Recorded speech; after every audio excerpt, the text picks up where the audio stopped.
Rage is a strange thing. It doesn't always roar. Sometimes it creeps in like poison, burning quietly until it consumes everything. For Rimuru, this was that moment.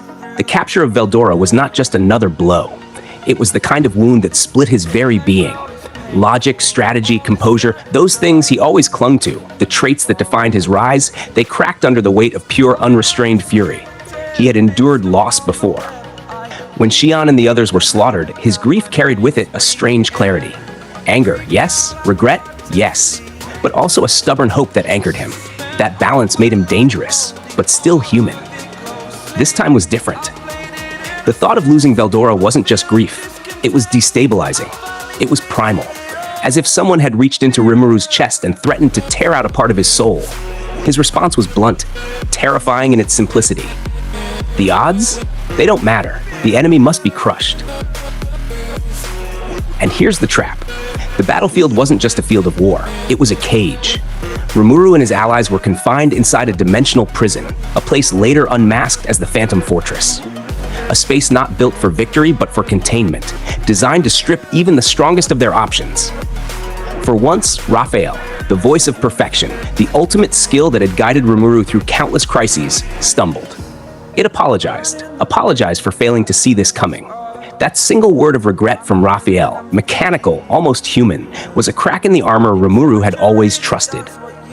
Vulnerability entered the scene, and yet fury doesn't cower. Rimuru didn't freeze. He didn't bargain.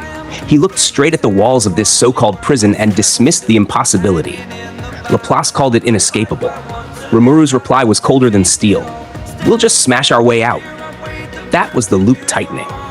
The Phantom Fortress was meant to suppress, to suffocate, but Rimuru's anger inverted it, turning the prison itself into fuel. He handed responsibility to Benimaru, to Xion, to Soe. He knew the labyrinth would collapse without Veldora's energy, leaving Tempest vulnerable. He knew Ramirez couldn't sustain it anymore. And still, he gave the order. Defend the city. Hold the line. Survive. His part was different. His part was singular. He would rescue his dragon, no matter the cost. The declaration tore from him like a vow. I'm taking Veldora back. And then, recklessness. Rimuru, who had once calculated every risk like a chess master, now abandoned the board entirely. He teleported straight into enemy territory. No scouts, no preparation, no fallback. Just rage propelling him forward. When his vision cleared, he was staring directly at two true dragons, Velgrynd blazing with fire, and Veldora shackled under control, alongside the Imperial airship looming like a blade above the clouds. Raphael warned him again and again, but Rimuru's fury drowned it all out. The only words that mattered now were his own. All that remained was to kick some ass. The danger revealed itself instantly. The Imperial commander, Kondo, fired. Not an ordinary bullet. A strike enhanced by Sandalphon, Lord of Judgment, light-speed judgment compressed into a single trigger pull. A blow designed to erase anything caught unprepared. Against almost anyone else, that attack would have been absolute. But Rimuru had climbed higher. His absolute defense rendered the bullet meaningless, dissolving its brilliance like a spark in a storm. That's when the trap revealed its second layer. This wasn't just about restraining him, it was about forcing him into escalation. And Rimuru answered. If sheer force wasn't enough, then he would bring an army. The magic circle spread beneath him like a wound in the world itself, a tear that split open the sky. From it came shadows, endless and loyal, the Black Core, his demon legions. Testarossa, Ultima, Carrera, and Diablo stepped forward, their presence reshaping the battlefield's rhythm in an instant. Not just soldiers, but apex predators, draped in obedience. And here, Rimuru's fury sharpened into something chilling. He granted them what they had long craved. The souls needed to evolve.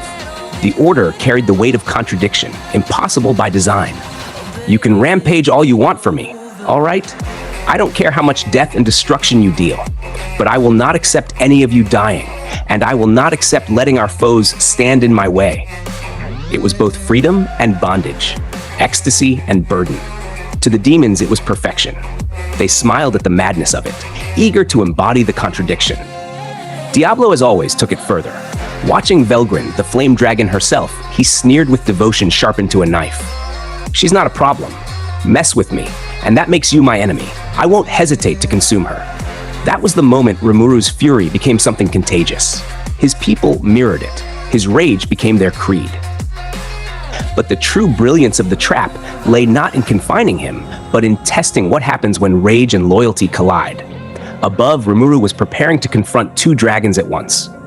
Below, the battlefield shifted. Benimaru took command with cold efficiency. He activated his born leader skill, scanning the enemy like a predator tracking prey. 8 formidable presences aboard the airship, the dreaded single digits, Velgryn's separate body, Ludora's personal guard. 30,000 Imperial troops pressing in. Benimaru didn't flinch. His voice was calm, his promise absolute. It's a race against time. I've ordered Gabil to stall for as long as he can, so we have to bring the Emperor into custody before anyone gets killed. That's the third layer of the trap, the split. Rimuru's fury pulled him upward into a confrontation with gods. His generals, meanwhile, had to turn that fury into discipline, into survival. Diablo's warning sealed it. His words burned through the ranks like a commandment. Do you understand Sir Rimuru's order? He stated that not even one of you may die. Know that death would be a mortal sin, one that would be unforgivable even if we all offered our heads to him.